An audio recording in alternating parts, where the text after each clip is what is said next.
یعنی آپ نے کیوں پتھر کھائے ہیں آخر؟ لوگ تو تیار تھے، صادق اور امین کہتے تھے، لوگ تو تیار تھے کہ آپ کچھ باتیں ہماری مان لیں، کچھ باتیں ہم آپ کی مان لیں۔ آپ کو تو پیشکش تھی کہ کیا یہ ممکن نہیں ہے کہ مہینے کے کچھ دن ہم آپ کے دین پر چلیں، جس طرح آپ کہیں اس طرح زندگی گزاریں، اور مہینے کے بقیہ دن آپ ہمارے بتوں کو پوج لیا کریں، جو آج کل ہم کرتے ہیں۔ ہم نماز بھی پڑھتے ہیں، نماز کی نفی بھی کرتے ہیں۔ ان الصلاۃ تنہیٰ عن الفحشاء والمنکر، نماز بے حیائی سے اور منکرات کے کاموں سے روکنے والی ہے، لیکن ہم نماز بھی پڑھتے ہیں، بے حیائی کے کاموں میں بھی جاتے ہیں۔ ان تمام ہماری سرگرمیاں ہماری خوشی غمی کی تقریبات سے نظر آ جاتی ہیں۔ اس لیے یہ جو متضاد رویے ہیں، یہ جو تناقض ہے اعمال کے اندر، یہ جو سیرت اور کردار کے اندر جھول پایا جاتا ہے، میں سچ بھی بولتا ہوں، جھوٹ بھی بولتا ہوں، میں سود بھی لیتا ہوں، رشوت بھی دیتا ہوں، میں نماز بھی پڑھتا ہوں، روزہ بھی رکھتا ہوں، میں عمرے کے لیے گیا تھا، 15 دن بعد واپس آیا ہوں، میں نے بڑے طواف کیے ہیں، لیکن میں حلال ہی کھاتا ہوں، عام طور پر تو بس 5-10% حرام بھی کھا لیتا ہوں۔ تو گندگی اور غلاظت کی ایک بوند بھی اگر پورے برتن کے اندر ڈال دی جائے تو سارا برتن ناپاک ہو جاتا ہے۔ اس سے تو ہم سب واقف ہیں، چاہے مسئلے کے طور پر ناواقف ہوں، لیکن جس پیالی میں دودھ ہم کو پینا ہے، کتنے لوگ ہیں اس میں اندر کوئی ایک بوند گندگی کے ڈل جائے تو پھر بھی اس کو پئیں گے، منع کر دیتے ہیں، نہیں پھینک دیں، میں نہیں پیوں گا باہر، آپ چاہے تو پئیں، میں تو پاک باز آدمی ہوں۔ تو ہماری جو نفاست ہے، ہماری جو نزاکت ہے، ہماری جو پاکیزگی ہے، ہماری جو طہارت ہے، ہمارے جو یہ جو پوری زندگی کے اندر تناقض ہے اور جھول ہے، حقیقت یہ ہے کہ یہ ریمنڈ ڈیوس آ کر ہم کو اٹھانے کی کوشش کر رہے ہیں۔ یہ جو ریمنڈ ڈیوس والے رویے ہیں، یہ ہمیں جھنجھوڑنے کے لیے ہیں، یہ ہمیں بیدار کرنے کے لیے ہیں، یہ خواب غفلت سے نکالنے کے لیے ہے کہ کب تک سوتے رہو گے، کب تک اقتدار کی اختیار کی ساری کنجیاں سیکولر لوگوں کو، امریکہ کے ایجنٹوں کو دیے رہو گے اور پھر گلہ کرو گے، کہو گے امریکہ مردہ۔ ویسے امریکہ مردباد کہنے والے شاید دوسرے ہیں، ممکن ہے کسی کو گلہ ہو رہا ہو کہ امریکہ مردباد کہتے ہیں تو ہم تو ووٹ بھی نہیں دیتے ان کو، ٹھیک ہے یہ بات، لیکن جو یہ کام کرتے ہیں بیک وقت دونوں، ان سے یہ بات کہنے اور پہنچانے کی ہے۔ اس لیے میرے دوستو، بلیاں تو جتنی تھیلے میں تھیں سب باہر آ چکی ہیں۔ ممکن ہے کسی کو نظر نہ آتی ہو کہ بلی تھیلے سے باہر نہیں آئی۔ کون سی بات ہے کہ جو وقوع پذیر ہوئی ہو، لوگوں کے علم میں نہ آئی ہو، 2 اور 2 4 کی طرح ثابت نہ ہو گئی؟ یہ جو 5-6 ہفتے لگے ہیں اس فیصلے یہاں تک پہنچنے میں، یا 7 ہفتے، یہ بھی اس لیے کہ آپ نے لاہور میں کچھ فضا بنا دی تھی، دھرنا دیا تھا، آپ نے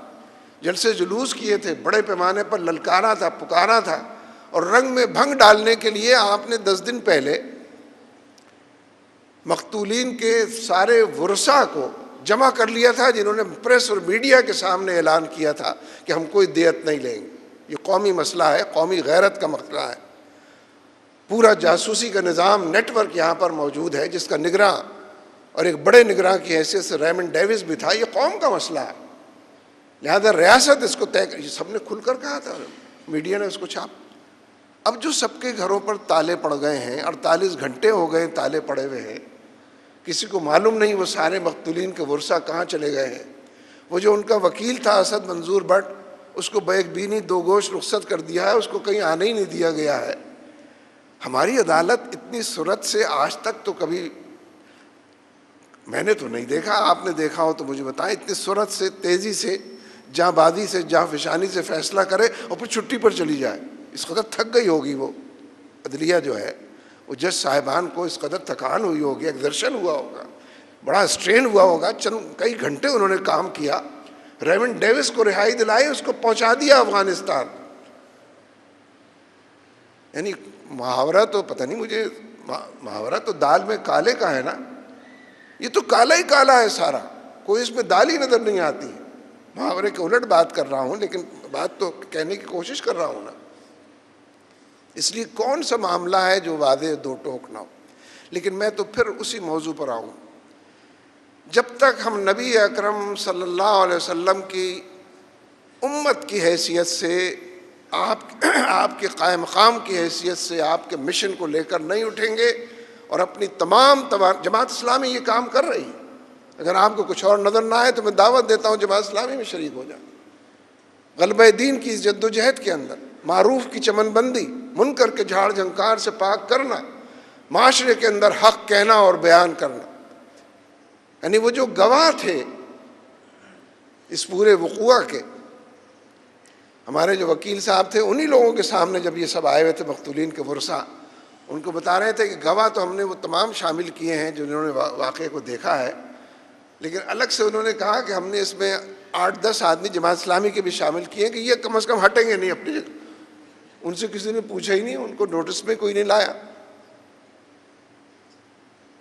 ان کا کوئی نام و نشان پتہ نہیں، ان کو غائب کر دیا، وکیلی کو غائب کر دیا تو گواہوں کو بھی غائب کرنا تھا۔ اس لیے اس مہم کو تو برقرار رہنا چاہیے، گو امریکہ گو کی تحریک کو، امریکی فلسفے سے، امریکی نظریے سے، امریکی پالیسیوں سے، امریکی رویوں سے، امریکہ کی جو ترجیحات ہیں، وہ آئی ایم ایف کے ذریعے معاشی غلام بناتا ہے، قرضوں کی معیشت کے اندر ہم کو جکڑتا ہے، وہ ہماری امپورٹ ایکسپورٹ پالیسی طے کرتا ہے، وہ ہمارا بجٹ طے کرتا ہے، ہم غلام ہیں نا، اس لیے وہ یہ کام کرتا ہے۔ اپنے آپ کے بارے میں بھی گفتگو ہونی چاہیے کہ غلامان امریکہ کی انجمن ہے جو مرکز میں، جو صوبوں کے اندر، پنجاب کے صوبے اور اس کی قیادت کا جتنا بھیانک رول ہے، میں الگ سے اس پر تفصیل میں نہیں جانا چاہتا۔ یہ ذمہ داری پنجاب کی حکومت کی تھی کہ وہ جو الٹی سمت سے گاڑی آئی تھی اور اس نے نوجوان کو کچل دیا تھا، عباد الرحمان کو، اور کچلنے کے بعد بھی اس کے اوپر سے چلی ہے، کوئی ایف آئی آر درج نہیں ہوئی اس کی۔ میں نے بات کی تو مسلم لیگ نون والوں نے کہا تھا ہم نے خط تو لکھا تھا مرکز کو، میں نے کہا آپ تو روز نیام سے تلواریں باہر نکال کر مرکز کے خلاف تقریریں کرتے ہیں، اسمبلیوں میں لہراتے ہیں، باہر یہ بات، اس خط کا تو ذکر ہی آپ کہیں نہیں کرتے۔ آپ پریس کانفرنس کرتے، لوگوں کو موبیلائز کرتے، کارکن نہیں تھے ہم سے درخواست کرتے، ہم آپ کے جلوے میں کارکن دے دیتے تاکہ مرکز پر چڑھائی کی جائے کہ ہمارے خط کا جواب دیا جائے اور ایف آئی آر درج کی جائے۔ ان سب کا رول ایک ہی ہے، یہ ایک ہی تھیلی کے چٹے بٹے، اس حمام کے اندر یہ سارے لوگ ایک ہی جیسے، ان سب کے رویے اور طور طریقے امریکہ کی ناراضی سے بچنے، امریکہ کو خوش کرنے، پوری قوم کو ہتکڑیاں اور بیڑیاں ڈال دینے، ان کے زبانوں پر پہرے لگا دینے، ان کو غلامی کے اندھیروں میں دھکیل دینے کے ہیں سارے رویے۔ لیکن بڑی عصبیتیں ہیں، بعض لوگوں کا خیال ہے کہ بات تو خیر ٹھیک ہے، لیکن اب دیکھیں اب آپ تو مسلم لیگ نون کے بارے میں، مسئلہ مسلم لیگ نون کا نہیں بیان کر رہا، جن لوگوں نے اس پورے واقعے کے اندر قوم سے دھوکہ کیا، ریاست کے مجرم کو چھوڑنے میں معاونت کی ہے، اور ایک جاسوس کو، یہ جو پاکستان میں آفیشل سیکرٹ ایکٹ کے نام سے ایک چیز، اس کے تحت بھی مقدمہ چل سکتا تھا، اس پر جاسوسی کے حوالے سے اور قوانین ہیں اس کے تحت بھی پکڑا جا سکتا تھا۔ جو کچھ اس کے پاس سے ملا ہے، جو نقشے ملے ہیں، جو نام ملے ہیں، جن دہشت گردوں سے اس کے تعلقات تھے، جو اسلحہ تھا وہ بھی ممنوعہ اسلحہ تھا، ان لائسنسڈ اسلحہ تھا، پابندی والا اسلحہ تھا، اس کو استعمال بھی کیا ہے، قتل بھی کیا ہے۔ ریاست کہاں تھی؟ نہ صوبے کے اندر کوئی ریاست تھی، نہ مرکز کے اندر کوئی ریاست تھی۔ اور یہ جو بات آ گئی ہے آخری، کئی دن سے چھپ رہا تھا کہ آئی ایس آئی اور سی آئی اے کے درمیان بھی فاصلے بڑھ گئے ہیں، دوریاں پیدا ہو گئی ہیں، اب کہتے ہیں فاصلے سمٹ گئے ہیں، دوریاں بغلگیر ہو گئیں، یہ دونوں اصل میں ایک ہو گئے ہیں۔ تو سی آئی اے اور آئی ایس آئی کے ایک ہونے کا فائدہ تو ریمنڈ ڈیوس کو پہنچا ہے نا، قاتلوں کو پہنچا ہے، مجرموں کو پہنچا ہے، جاسوسوں کو پہنچا ہے۔ تو ایسی آئی ایس آئی کو سلام کہ جو دشمنوں کو مضبوط کرنے کے لیے، جو دشمنوں کے قدموں کو جمانے کے لیے اور دشمنوں کے ایجنڈے کو پورا کرنے کے لیے وجود میں آئے۔ اس لیے چند ہفتے اگر لگے ہیں تو آپ کے سڑک پر رہنے کی وجہ سے پوری قوم کو دھوکہ دیا گیا، لمحوں کے اندر معاملات کو فیصل کیا گیا ہے۔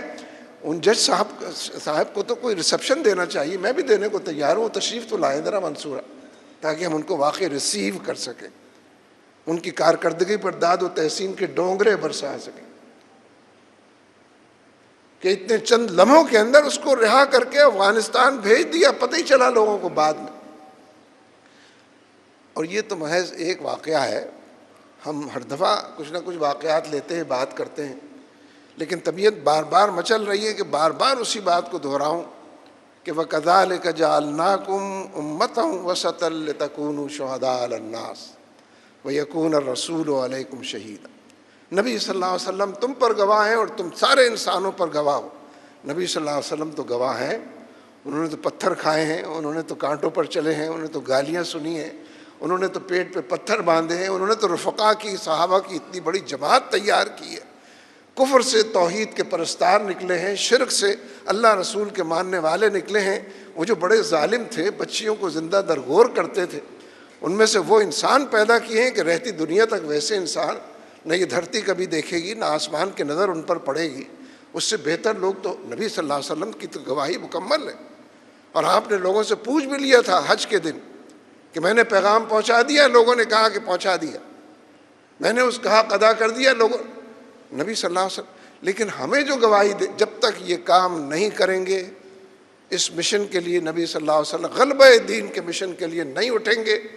ریمنڈ ڈیوس آ کر ہمارے جذبات کو بھڑکانے کی، ہمارے حالات کو خراب سے خراب تر کرنے کی، اور ہمارے حکمرانوں سے، چاہے وہ فوج کے ہوں یا سول کے ہوں،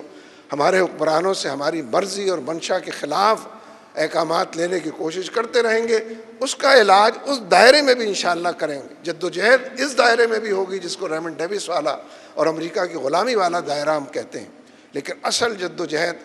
غلبہ دین کے حوالے سے ان تمام امور کو لے کر چلنا، دین کی تعلیمات کو عام کیا جائے، دین کے مزاج کو اپنایا جائے، دین کے رویوں کا خوگر بنا جائے، قرآن و سنت کی تعلیم کو ازبر کیا جائے، اپنے حرز جان بنایا جائے، اور ہر حوالے سے نبی صلی اللہ علیہ وسلم کی سیرت طیبہ، اس کی پابندی کرنا، اس کی اتباع اور پیروی کرنا، معاشرے میں یہ کلچر فروغ پائے، آقا کی سنت کو اپنانا، آقا کی سیرت کو اپنانا، آقا کی جدوجہد کو اپنانا، آقا جس شریعت کو چھوڑ کر گئے ہیں اس کے لیے تمام معاشرے کے اندر بڑے پیمانے پر کام کرنا، جہاں جہاں منکر دیکھیں آپ وہاں وہاں معروف کو لے کر پہنچنا، یہ تمام دائرے اگر ہم کریں، اگر یہ جدوجہد ہوگی تو پھر انشاءاللہ اللہ تعالیٰ کی برکتیں نازل ہوں، پھر ہماری دعائیں انشاءاللہ قبول ہوں، پھر ہمارا ذوف انشاءاللہ قوت کے اندر بدلے گا، پھر اللہ تبارک و تعالیٰ ہمارے کمزوری کو طاقت کے اندر تبدیل کرے گا، اور ہماری آنکھوں کو رہتی دنیا میں ہمارے سامنے ہماری آنکھوں کو ٹھنڈا کرے گا۔ اس لیے بنیادی طور پر نبی صلی اللہ علیہ وسلم کے مشن کو لے کر اٹھنے کی اور آپ کے غلبہ دین کی جدوجہد کو اپنانے کی ضرورت ہے۔ اللہ تبارک و تعالی ہمارا حامی و ناصر ہو۔ اقول قولی ھذا استغفر اللہ لی ولکم ولسائر المؤمنین۔